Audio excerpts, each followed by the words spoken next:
A lot of things are changing for the Torchlight Infinite Frozen Canvas season, and in some cases the information we have access to is changing from day to day. So, I'm going to go through and talk about a few things that I've found diving into the information that's available. But there are a couple of caveats. Number one, I probably haven't found everything. These are things that stand out to me or are of personal interest. If there's anything that you found that you find particularly interesting, feel free to comment it down below. Number two, things are still changing. We won't know 100% for sure until the season goes live. So take everything in this video with a nice healthy serving of salt. It'll be at least 80% of your daily value. Without further ado, let's dive into things, starting with items, itemization, and a couple of crafting things. With removal of legendary crafting, there are a lot of changes to the stats on legendary items, mostly reverting them to how they were in previous seasons. But there are a couple things that go a little further that I think bear noting. First up, Eternity and Imperial Might. In a lot of ways, you can think of Eternity as the headhunter of Torchlight Infinite, and you can think of Imperial Might as the Mage Blood. Now historically, Eternity has been an amulet, and Imperial Might has been a chess piece, meaning you can use them together. But you had to give up certain other powerful effects. A good example of this being the Cicada Shell chest that you couldn't use with Imperial Might. Well, maybe that Headhunter Mage Blood analogy is a little more accurate now, because both of these are belts. Eternity and Imperial Might occupy the same slot, meaning you can only use one of them. This is a pretty big change, and it does cut power for builds at the absolute top end, but much like with Headhunter and Mage Blood, these items were so expensive that very few players actually had the currency to combine both of them. So for most people, you're probably still just going to be wearing that Eternity when you can afford it if you're doing mapping, or if you want something that's more of an all-rounder, Imperial Might, it has better base stats, and it doesn't rely on killing a bunch of enemies to get a bunch of buffs. This also means you could use Cicada Shell, an item that was absolutely the standout in the previous season, and gave you pretty much infinite damage. Except not really, because Cicada has been nerfed by 90%. This is a very recent change, you might have missed it in the updates, and the reduction is honestly pretty warranted. If one item is your entire build, it's giving you more damage than the rest of your gear combined, yeah, it's probably worth looking at. But if you want some alternatives, maybe things that reward you for attribute stacking, there are some new items to keep in mind. The first is the Magnus' set. This is designed to enable strength stacking. It does disable the multiplicative bonus from your main stat, but in exchange for that, it gives you base damage and additional scaling for your strength. So if you go all in on this, I suspect it's going to be quite good, though I certainly wouldn't make plans to season start it, as the gear requirement is going to be pretty steep, and we don't know how rare the items are. On the other hand, if you want a replacement for your Cicada Shell, and you still want to go with that like int ES based thing, think about Israfel's. This rewards you for intelligence stacking. Provided you're able to get the intelligence, this is going to give you a pretty darn nice flat cold damage bonus. So I think these are nice alternatives, and I also think it's pretty good that two of the most powerful items in Torchlight Infinite are on the same slot, but it's a little weird to me that they're both on the belt, because the amulet is kind of a power slot in this game, so I'm a little surprised they didn't both just end up being amulets. Hey, I guess this means you'll be able to open things up for some tier 0 and tier 0 plus affixes on your rares, provided you're lucky enough with the corrosions. But legendary items aren't the only things that got changed. Dream crafting also got a significant overwork. Now it's very much something you can do repeatedly until you polish up your item, and the affixes, while still limited, are very, very powerful. In addition, there's basically no downside here, which is good because they remove the enchanting effect, so it's not like you can enchant over the blemishes in your empty slot the way you used to in previous seasons. Some highlights here. You can get blessings on your weapons. This is already pretty strong. On your neck and your ring, you can get Curse on Hit, an effect that was previously a very high tier affix and now is exclusive to Dreamcrafting, so you can't stack that many, but let's be honest, your curse limit's only going to go so high. Last up, high impact stats, cooldown recovery, aura effect, penetration, sealed mana, things which you're not able to get on normal pieces of gear very easily. They're all available through Dreamcrafting. You're still limited to 3, but there is one further improvement that's really, really impactful here. That improvement is to downsides. Before, the downsides could be crippling, lowering an affix's tier or effectively removing the affix from your item entirely.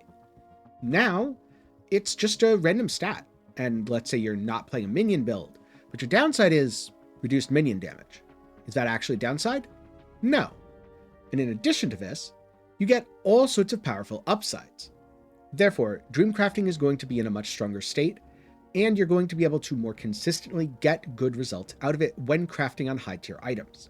So overall, this is a very powerful buff to the system. Now, in addition to that, two quick little crafting-related bonuses. One that makes me slightly sad, and one that actually makes me happy. What makes me happy is minion stats on items got significantly buffed.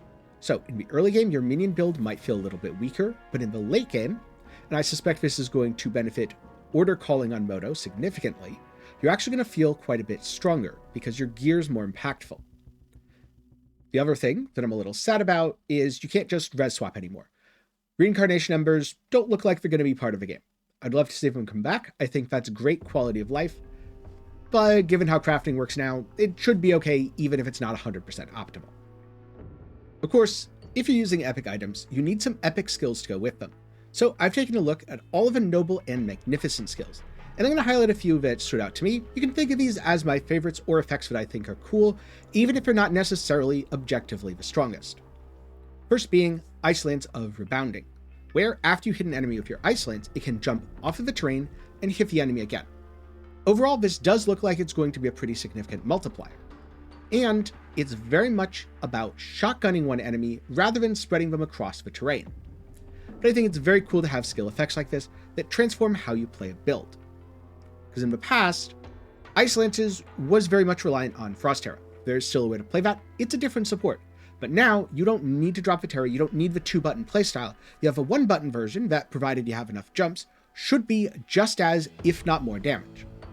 I also like new skill effects, such as the Thunderbolt Overload Retribution, which solves a complaint that I had in the past with the skill. Basically, that it goes everywhere. As it splits, it spreads out, and as it spreads out, who knows what's it gonna hit?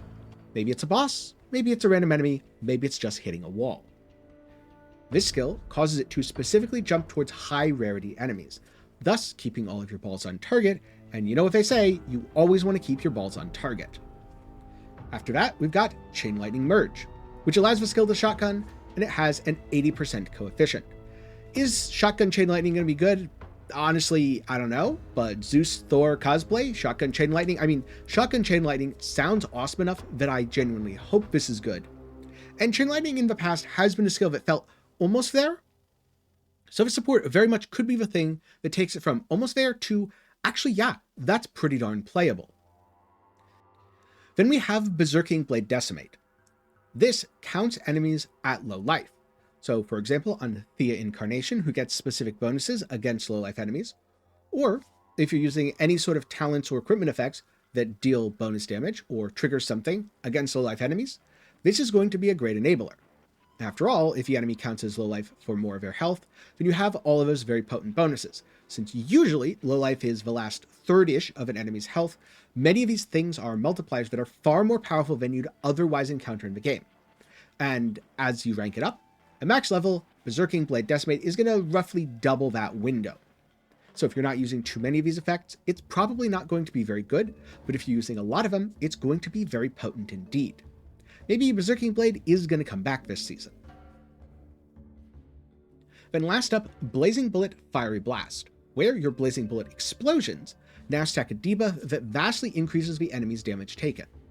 This is going to add a little bit of ramp time to the skill, but also it's going to add a lot of damage. This is one of the bigger multipliers where I think it tops out at around 100% more damage, assuming I've done all of my math right.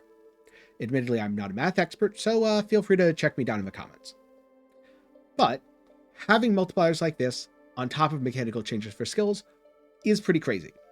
Just keep in mind that we don't know exactly how rare these are going to be, and if you're using something like Blazing Bullet Fiery Blast, you're also going to have to hit pretty rapidly to be able to stack up that explosion efficiently. Are you going to be able to use it all the time? I don't know. But when it pops off, is it going to absolutely obliterate an elite in the middle of a pack? Yeah, I think it's absolutely going to. So all the new skill changes are very cool, and I'm looking forward to playing with them within the season. Then for the last two sections, we're going to play a fun little game called Biggest Winners and Biggest Losers, i.e. the things that got the most buffs, or at the very least the things that stand out to me as getting huge buffs, or things that stand out to me as getting huge nerfs, such as on the tree, Indifference. +2 to all skill levels is super OP. I don't know. I always thought Warlock was one of the strongest trees in the game, and it seems like Warlock just can't stop winning. Because now, not only do you have a fixed mana multiplier, +4 to support skill levels, it's actually +6 after the Indifference. So this is incredibly powerful, it's super generic, this is going to be one of the most in-demand slates in the entire game. It just turns everything up to 11 on your build. This is by far the biggest winner. Now, the next biggest winner, at least as far as I can tell, is True Flame, because this gives you an interesting and unique way to scale fire hit damage through Affliction Effect. We will have to test to see if this is actually good. I suspect it's going to be. I suspect it's going to be very powerful, especially due to the greater availability of different Affliction Effect affixes throughout the game. And if I'm right, this is going to mean that fire-based hit builds, absolutely crazy now. But again, don't league start just assuming it's going to work. Wait for people to test it, or at the very least, have a backup plan. In terms of biggest losers, there's two. Beacon is the first, going from +3 to +2, which is kind of a big nerf to all Spellburst builds. I think they survive, and I think Spellburst is in a really good spot still. I mean, it's super high quality of life, things auto-target, things multi-hit. It's everything you want in something, especially in the early game. And you should have more than enough damage in the early game, even without the extra charge. But in terms of your top end, I suspect Spellburst is going to be lower than some of the other effects you have available, such as, well, channeling skills, because channeling skills are going to be extremely strong, especially with the new hero. The other big nerf is Reap Purification. Yeah, that number is a lot smaller than before. It was 65% before. Is it dead? Probably not, especially for skill dot where you don't really have an alternative. Is it dead for actual like ailment dot? Probably. In most cases, you're not really going to be using Reap Purification here unless you're able to instantly reapply all the dots as you reap them, as you reapply them. This is a big loser here, probably the biggest loser of all the major talent nodes. But it's also probably one that was deserved since Reap Purification has, for a long time, broken the game and done absolutely absurd DPS. Hopefully now it's balanced, and if not, maybe we'll see a slight bump in the future. Then last up, I just wanted to quickly mention Perception, Rock, and Chili, which are now very good universal blessing generators. Blessings are in a pretty good spot, especially with a lot of other things in the game being cut back, so there's something to keep in mind as you're building your character. And speaking of big winners and big losers, Rosa is a big loser because she lost her identity. This one's pretty sad to me, because I don't know if the numbers are even bad. Rosa could very well be a playable character, but I think she's going to feel really generic now. It's not going to feel like a build before, especially since many of the cool interactions that you had were tied to legendary hero relics and hero memories, much like with Iris, who, again, could also be fine, but has lost her identity. On the other hand, Yoga Space-Time Illusion was already pretty strong, and it looks like he's getting even more buffs. Not only have his talents numerically made it through pretty much unscathed, but now you have the option to get a second clone. Yes, this means your clone does damage instead of you, but in the past you would very often stack up effects that boosted your clone anyway, so it was most of your damage, and now you can double that for a very low cost of giving up your own damage, which was probably a minority of the damage you were doing to begin with. Now originally, I was going to say that Yoga Elapse comes out pretty ahead because he has good numbers, but he's hit hard by the Reap Purification nerf, until I realized that it is way easier to scale Reap than before. Number 1, you get lots of easy Reap sources, and the cooldown has been reduced. 2, Reap cooldown has massively been increased, especially once you get good gear. And number 3, it's really easy to get Affliction Effect, so dot builds are very much in. So in short, this is going to be one of, if not the single biggest winners of all the changes. Which means that if you're looking for a really easy way to walk through the game, Mind Control Elapse is still very much on the menu. Don't be scared off by the fact that Reap Purification got nerfed. Turns out, dots are alive and well and probably ready to fully break the game. Somehow that build seems a little unnerfable, almost like a cockroach, though don't tell the devs that I said that. There's a very good chance they'll delete it if they hear, so whatever you do, don't tell the devs about Yoga Elapse. But yeah, Yoga, overall, pretty big winner. Krino, Zealot of War, really big quality of life buff. The thing that I hated was the reload and switch mechanic, and now you're able to smoothly switch between forms without reloading, without having to worry about it, which is going to make him feel much, much better in the early game. Last up, another very big loser in terms of kit and overall gameplay feel, Erica. Erica looks like she's going to be much, much weaker, especially in the early game. This goes for both Windstalker and Lightning Shadow.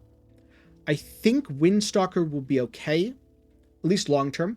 Once you get good gear, some of her talents do scale pretty well. But they start off so low that they're going to do very little to almost nothing as you're going through the campaign, and going through the campaign without a hero trait does feel kind of awkward unless you're playing minions. Now on the other hand, Lightning Shadow, without playing with her, I can't be sure, but I don't know, she just looks pretty darn weak now.